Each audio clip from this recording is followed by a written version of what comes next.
अवघ्या अर्ध्या तासात तयार होणारी उपासाची मसाला इडली लुसलुशीत, ग्लुटेन फ्री आणि पचायला अतिशय हलकी.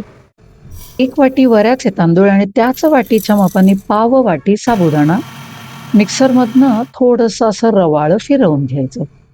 त्याच मिक्सरमध्ये अर्धी वाटी दही आणि 1 वाटी पाणी घालायचं.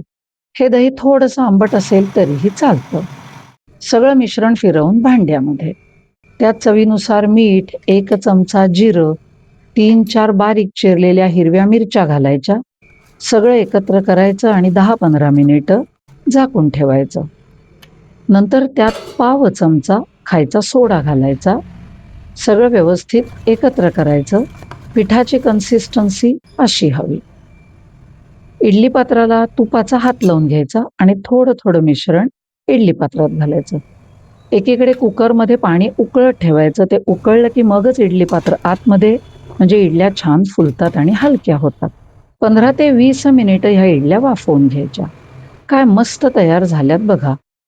जिऱ्याचा आणि मिरचीचा मस्त हलका स्वाद असलेल्या उपासाच्या अगदी पौष्टिक अशा मसाला इडल्या तयार. बरोबर तुम्हाला आवडणारी कोणतीही उपासाची चटणी.